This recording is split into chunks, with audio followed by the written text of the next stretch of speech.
All right. What do you think the difference is between sales and marketing? Key note before we get started on this one, these dynamics that I'm about to talk through are generally true for B2B, but they may not hold for B2C and they may not hold in all of B2B. Context really matters when talking about the relationship between sales and marketing. When we talk sales, we're really talking high leverage interpersonal engagements and customer oriented market intel. The key mission of sales is simple: build relationships and get POs. Now, that's not easy to do, but that is the mission. Sellers create personal relationships and personal trust with clients. And that trust really comes in value when they help you navigate the business acquisition process, connecting with prospects, proposing on projects, negotiating, and potentially managing those accounts down the road. Sellers are also absolutely indispensable in bid scenarios. In a lot of ways, salespeople are the primary go-to-market channel for system integrators. Generally speaking, sales is high effort, high focus, and has a high cost per interaction. A good seller is a big investment. Now, let's talk marketing. For marketing, it's a little bit of a different angle. The key mission is to identify the right potential clients and make every one of them want to work with you. Marketing focuses on creating a brand relationship and brand trust with your clients so that they trust not just the person that they know, but they trust your firm. Marketing also knows how to navigate the messiness of the client buying journey. This is not a linear process anymore. The funnel is a helpful visual, but it's not really true about how the different turns, waves of how people engage with buying. Buyers can be up to 75% sold on a provider before they ever even make contact. They're dropping buying signals all over the place that sales probably can't see. Marketing engages that 75% of the process to steer them towards you so you don't have to just hope we happen to call them at the right time. Marketing can also help you stay aligned. Who are your clients? How do you avoid falling into the little bit of this, little bit of that trap? Marketing has broad reach, client triggered engagement, and lower cost per interaction. I'll leave this question with this. Racehorses have blinders, not so they'll go slower or be more cautious, but so they stay focused on the main thing. Good marketing helps you identify the main thing, build a message for the main thing, and stay focused on the main. Once that framework is built, the sales horses can run.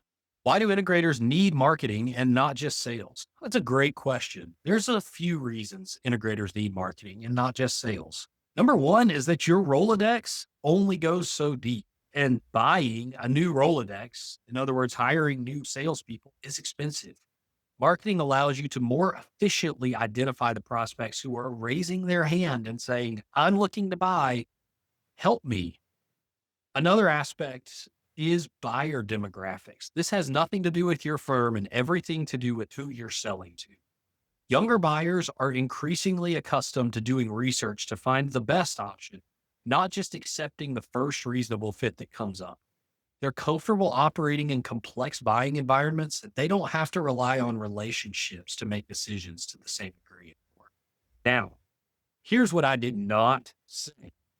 They don't want to rely on relationships. I did not say that. Here's what else I did not say. Word of mouth doesn't matter anymore. I'm not saying either of those things. Here's what I did say. The power of knowledge is increasingly in a buyer's hands. It's never been easier for them to know what they want and find providers for it. Buyers will be looking more for the perfect match, not just the first one. Marketing can help you think about how you're positioning yourself to be that perfect match. Another major factor here is industry consolidation, both with integrators and clients. The more national the integration industry becomes, the more likely you are to face competition at a scale you've never seen before. For integrators, regionality used to be a pretty strong defense, but there are an increasing number of integrators that can compete nationally. And that's a reality no matter where you are in the United States. Also, at a client level, smaller firms are being scooped up. That 2-facility mom and pop firm that you worked with for 30 years, if they sell, you're suddenly competing against whoever the new owner has worked with and everybody else that they know. Consolidators are focused on one thing. Are you ready to talk about and quantify the business impact of your work? Because if you're not, someone else will be. Adding marketing is not about keeping up with the Joneses. It's about owning your niche while it's still yours. What's your moat that keeps clients coming back to you? If it's we've worked with them forever or our clients don't leave us once we get in, then you may be in danger. Adding marketing can also supercharge your sellers. They are dealing with the market dynamics above too. Good marketing allows your sales team to engage where only a personal interaction will do and keeps them out of we're just knocking and praying mode. Where should an integrator start with marketing? I would posit there are 3 steps every firm should take if you're starting with marketing.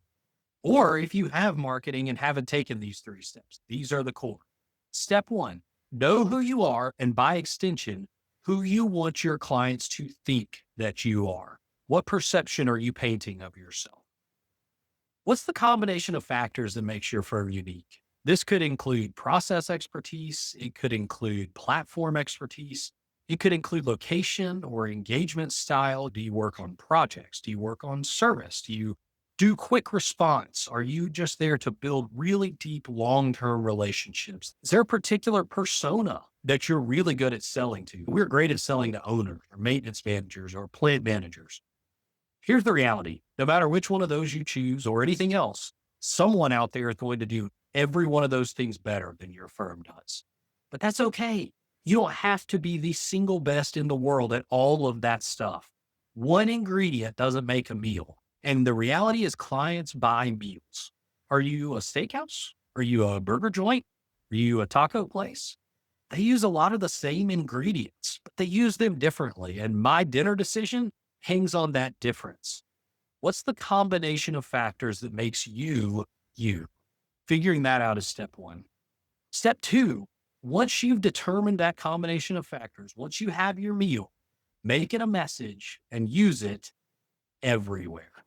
No matter where someone encounters your firm, they should get that message. That doesn't mean that they get the exact same words every time, but they should understand the gist of who you want to be and why you are uniquely the right fit for them. If you develop a message that you discover doesn't work for part of your business, then it may be that it's just not the right message and you got to go back to step 1. Sometimes this takes iterations. Sometimes you develop the right message and you find an area of your business that it really doesn't fit with. It might be that that area just shouldn't be part of your long-term strategy. Now, that situation requires its own video, but my urge is this. Don't break the right long-term message to incorporate an anomaly. Step 3, create a presence for that message that's professional and modern. This feels obvious, but perception is reality. We're all technology firms. Would you buy telecom services from a place whose customer support phone lines drop all the time? I mean, maybe, but the incongruity would be obvious. You'd laugh about it. It's a hard business world anyway. Don't make things harder than they have. A modern, professional 3-page website with a clear and compelling message will basically always be a 15-page site with all the details they could possibly want about you, but that's confusing and looks like it was built in the early 2000s. Ask yourself things like, does it work on mobile? Does it work on tablets? Are there typos? Think about where people are encountering your message and do that same exercise everywhere. Focus on clear and simple first. If the message is right, don't let the medium undercut it. Once you got those 3 steps, there's lots of pathways you can, but until you're aligned on those 3 steps, don't go spending tens of thousands of dollars on campaigns. Every dollar you spend should reinforce the one message you want clients to hear. Share a story from when you first started with Interstates. I've only been in Interstates for just over a year now, but I've had the pleasure of working in CSIA for nearly 10 years now, both with Interstates and with Revere Control Systems. So I'm going to cheat and tell you a story from my time at Revere. My former boss at Revere, Greg Graves, used to jokingly say that a system integrator's motto is, yeah, we can do that. What is it that you want done again? And while he was obviously joking, and we've all been in that situation, we've all gotten an answer from a client, go, oh man, that is not what we actually want to be doing. My story is not about getting the messaging right for the client's sake. It's about getting the messaging right for your employees' sake, the people at your firm. One day I was sitting with some friends from Revere who had worked there for probably a combined 45 years among the three or four of them. They knew Revere. They loved Revere. They were committed to Revere.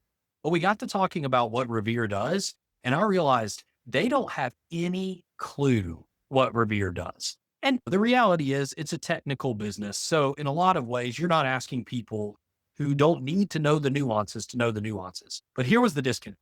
They didn't know what Revere did, which meant they didn't understand the impact that Revere was having. I got a question at one point. It was a joking question, but it was, we have these panels that we do for water, wastewater. I assume we don't dip those panels in the water, right? The answer is obviously no. But the reality is they didn't realize that the work they were coming in to do on the HR side, on the accounting side, on the finance side, that work that they were doing every day allowed them at Revere to turn the light switch on and get power, to turn on the sink and have clean water come out. At Interstates, it allows you to go to the grocery store and have food available when you need it. It allows you to have household supplies. It allows you to do all these things. The work that we do here at CSIA, every firm here does work that changes the world, that affects the way that people live. And though those people are probably never going to know it, because let's be honest, system integration, probably never going to be on a billboard. Your mama, your grandmama, probably never going to really understand what it is that you do. But the people who work for you, even if they don't know how to program a PLC, even if they don't know how to read an HMI, they should understand the impact that their work is having on the world. So I would encourage you, figure out your message. And then as you figure it out, help bring it in-house too. Don't just focus on taking it to your clients. Bring it to your people.